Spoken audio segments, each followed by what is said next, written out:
আসসালামু আলাইকুম বন্ধুরা, আমার প্রিয় ভাই ও বোনেরা। আমি তো চলে আসলাম মাহি আক্তার পেজ থেকে, পাখি আপু পাখির রান্নাঘর থেকে পাখি আপু। তো পাখি আপু আজকে যা বানাবে আর কি, পাখি আপু আজকে আপনাদেরকে দেখাবে মাংসের আচার। মাংস মানে মুরগির মাংস, সাদা মুরগি ব্রয়লার যেটা, সেটা নিয়ে নিয়েছি আমি। তো আমি দেখাচ্ছি কি কি লাগবে আর কি। তো এখানে আমি নিয়ে নিয়েছি তেঁতুলের গাছ। তেঁতুলটাকে ভিজিয়ে রেখে তারপর হচ্ছে কি বিচি ছাড়িয়ে আমি এই রসটাকে নিয়ে নিয়েছি। আর এখানে নিচ্ছি হলো গিয়ে সরিষা বাটা। তো এখানে অনেকগুলো সরিষা বাটা, আসলে আমার এতটুকু লাগবে না, আমার যতটুকু লাগবে আমার পরিমাণ মতো আমি নিয়ে নিব। আর এখানে হচ্ছে গিয়ে আমি নিয়েছি শুকনো মরিচ কয়েকটা ছিঁড়ে নিয়ে নিয়েছি, আর নিয়েছি আদা কুচি আর রসুন কুচি। আর এখানে হচ্ছে কি আমি মুরগির মাংসটাকে, বুকের মাংসটাকে নিয়ে একটু হলুদের গুঁড়া আর একটু মরিচের গুঁড়া দিয়ে আর একটু লবণ দিয়ে এটাকে সিদ্ধ করে নিয়েছি। তো সিদ্ধ করে আমি এটার পানিটা ঝরিয়ে নিয়েছি। আর চুলাতে বসিয়ে দিয়েছি সরিষার তেল। তো হচ্ছে গিয়ে মাংসর আচার বানানোর জন্য আপনারা মুরগির বুকের মাংসটাই নেবেন। আমি রানের মাংস নিইনি, কারণ ওখানে হাড় বেশি থাকে, আর মুরগির বুকের মাংসটা নিলেই ভালো। তাই তো আমার একটা মুরগিতে এতটুকু মাংস এসেছে, বুকের মাংসটুকু। তো অতটুকুই আমি কেটে ছোট ছোট করে পিস, এখন পিস হচ্ছে গিয়ে যার যার মনে যতটুকু ধরে আর কি, যে ছোট রাখবে না বড় রাখবে। আরও বড় রাখলেও পারেন বা আরও ছোটো রাখলেও পারেন। তা আমি তো একেবারে ছোটও না বেশি বড় না, মিডিয়াম সাইজ করে টুকরো করে নিয়েছি আর কি। তো চলেন, সরিষার তেল বসিয়ে দিয়েছি, এখন একটা একটা করে দিয়ে দিই। তো এই তো এখানে একটা কড়াইতে আমি সরিষার তেল দিয়ে দিয়েছি আমার পরিমাণ মতো। তো এখানে আমি সরিষার তেলে এখন দিয়ে দিব, সরিষার তেলটা গরম হয়ে এসেছে, এখানে আমি দিয়ে দিব রসুন কুচি, শুকনো মরিচ আর হচ্ছে কি আদা কুচি। তো এটাকে আমি একটু নেড়ে চেড়ে একটু ভেজে নিব। আমি এটাকে একটু ভেজে নিচ্ছি আর কি। আর যেহেতু মাংসের আচার, আসলে আদা কুচিটা একটু দিতে হয়। তো আদা কুচিটাও আসলে খুবই ভালো লাগে, আচার আচার একটা ফ্লেভার আসে। আর হচ্ছে গিয়ে যখন মুখে কামড় পড়ে মানে খুব ভালো লাগে আর কি। আদাটা যখন মুখে খাবারের সাথে কামড় পড়ে দাঁতের নিচে, তো আসলে অনেক ভালো লাগে। কার কাছে কেমন লাগে জানি না, কিন্তু আমার কাছে অনেক ভালো লাগে। তো আমি হচ্ছে গিয়ে এটাকে একটু ভেজে নিচ্ছি। তো অত বেশিও ভাজবো না, আমার পরিমাণ মতো আমি একটু ভেজে নিব। তো আমার পরিমাণ মতো আমি রসুনটা আর হচ্ছে গিয়ে আদাটা ভেজে নিলাম, সাথে শুকনো মরিচ। এখন আমি দিয়ে দিব সরিষা বাটা, আমার পরিমাণ মতো আমি এখন সরিষা বাটাটা দিয়ে দিব। তো এই তো এতটুকু আমার লাগবে। তো এখানে আমি সরিষা বাটা দিয়ে দিচ্ছি। আসলে তো এটা সরিষার তেল, তো তার জন্য মনে হচ্ছে যে ফেনা ফেনা উঠতেছে। আর এখানে দিয়ে দিলাম লবণ, লবণটা আমি একটু কমই দিব, কারণ এখানে আমি আবার বিট লবণ দিব। আমার পরিমাণ মতো আমি লবণটা দিলাম। আর মাংসটাও যেহেতু লবণ দিয়েই আমি সিদ্ধ করেছি, তো এখানে তো আমি সরষাটাকে একটু ভেজে নিলাম তেলের সাথে। তো এখন আমি দিয়ে দিচ্ছি হলো গিয়ে মাংসটা। তো মাংসটা দিয়ে তারপর আমি যা যা দিব আর কি। তো মাংসটাকে দিয়ে একটু নাড়াচাড়া করলেই হতে পারে, ফেনাটাই তো আর কি বসে বসে যাবে। এই তো ফেনাটাও কমে গেছে। এখন হচ্ছে গিয়ে সরষার সাথে আর আদা কুচি আর রসুনের সাথে আমি একটু মাংসটাকে একটু ভেজে নেব। এখন আমি একটু চুলার জালটাকে একটু বাড়িয়ে দিই, একটু বাড়িয়ে একটু ভেজে নেব।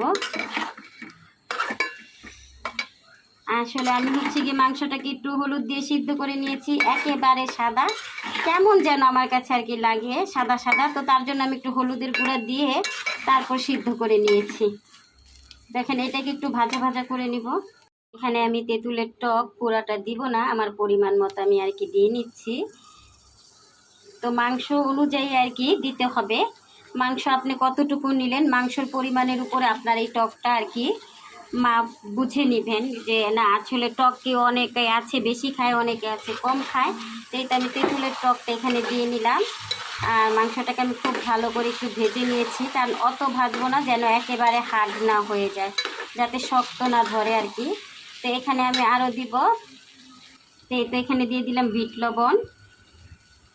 এখানে হচ্ছে গিয়ে একটা মশলা আমি বানিয়ে নিয়েছিলাম, ধনিয়া আর হচ্ছে গিয়ে শুকনো মরিচ আর জিরা, এগুলো হচ্ছে গিয়ে তেলে তারপর হচ্ছে গিয়ে পাটায় বেটে নিয়েছি। তো এখন আমি এটা দিয়ে দিলাম 1 চামচ। তো এখন আমি একটু ভালো করে নাড়বো তেঁতুলের টকের সাথে আর হচ্ছে গিয়ে এই মশলাগুলোর সাথে। আর দেখেন রসুনটা আর আদাটা ভাজা ভাজা হয়ে এসেছে। আমি এখন একটু নেড়ে চেড়ে ভালো করে আর একটু ভেজে নিব। মাংসের আচারটা প্রায় রান্না শেষের দিকে। তো বন্ধুরা মানে সামনে যদি থাকতেন, এত সুন্দর একটা ফ্লেভার, এত সুন্দর একটা গ্রান বের হচ্ছে, মানে যারা বানাচ্ছেন আর সামনে থাকলে আর কি বোঝাতে পারতাম। আসলে মোবাইলে তার অতটুকু বোঝানো যায় না। তো এখন আমার মাংসের আচারটা রান্নার শেষ পর্যায়ে। তো এখন আমি দিয়ে দিব আর 2-3টা জিনিস।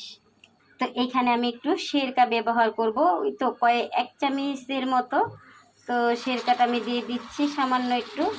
তো সিরকাটা আপনারা দিবেন আসলে আচার একটা ফ্লেভার আসার জন্য। আমি মনে করি সিরকাটা দেওয়া আর কি, সিরকাটা দেওয়া জরুরি দরকার। কারণ হচ্ছে কি আচার যেহেতু একটা আচার, সেটা মাংসেরই হোক আর যেটারই হোক আর কি, আমেরই হোক, তো দেখা যায় কি যে যদি সিরকাটা ব্যবহার করা হয় ফ্লেভারটা আরও একটু বেড়ে যায়। আর এখন হচ্ছে গিয়ে দিয়ে দিব 5 ফোড়ন, যেটা হচ্ছে গিয়ে আচারের সবচেয়ে জরুরি একটা জিনিস, সেটা হচ্ছে 5 ফোড়ন। তো 5 ফোড়নটা আমি দিয়ে দিলাম। তো এখন যে গ্রানটা বের হচ্ছে বন্ধুরা, প্রিয় ভাই ও বোনেরা, সামনে না থাকলে আর কি বুঝাতেই পারবো না, এত সুন্দর একটা ফ্লেভার বের হচ্ছে। তো আমি হচ্ছে গিয়ে এখন আর নাড়বো না, কারণ বেশি 5 ফোড়ন দিয়ে আমি আচারে 5 ফোড়ন দিয়ে দিলে আর বেশি নাড়াচাড়া করি না, তাহলে দেখা যায় একটু তিতে তিতে হয়ে যায় বা কিছু। আমিও 5 ফোড়নটা দিয়ে হালকা একটু নাড়াচাড়া দিয়ে তো নামিয়ে নিই। আর এখন দেব হচ্ছে গিয়ে সামান্য একটু চিনি, কারণ হচ্ছে গিয়ে যেহেতু টক দিয়েছি, আর টক কিছুতে আমি অল্প একটু চিনি ব্যবহার করি। আর সেটা হোক আচার বা অন্য কিছু, দেখা যায় কি স্বাদটা একটু বেড়ে যায়। এত সুন্দর একটা স্বাদ আসে এই চিনিটা দিলে। সামান্য অল্প একটু চিনি দিয়ে দিয়েছি। এই তো আমার আচারটা কমপ্লিট। আমি একটু প্লেটে উঠিয়ে আপনাদেরকে দেখাচ্ছি বন্ধুরা। তো বন্ধুরা, যদি আপনাদের ভালো লাগে আমার এই রেসিপি, তাহলে একটু বাসায় ট্রাই করে দেখবেন। আসলে আমি বলবো না আমি পাকা রাঁধুনি, আমার থেকে ভালো আপনারা রান্না জানেন। একবার হলো এই মাংসের আচারটা, এই মুরগির মাংসের আচারটা ট্রাই করে দেখবেন। আসলে একটা আনকমন খাবার, খুব স্বাদের একটা খাবার, আর এত সুন্দর একটা গ্রান। আচ্ছা আমি কথা না বাড়িয়ে এখন প্লেটে উঠিয়ে একটু দেখিয়ে দিচ্ছি। তো এই তো বন্ধুরা, আমার মাংসের আচার কমপ্লিট। তো এইভাবে তেলটা বের হয়ে থাকবে। আর এই তো বন্ধুরা, যদি রেসিপিগুলো ভালো লেগে থাকে তাহলে আমার সাথে থাকবেন, পাশে থাকবেন। আল্লাহ হাফিজ বন্ধুরা, দেখা হবে পরবর্তী কোনো ব্লগে বা রান্নার কোনো ভিডিওতে। তো এই পর্যন্ত সবাই ভালো থাকবেন। আসসালামু আলাইকুম।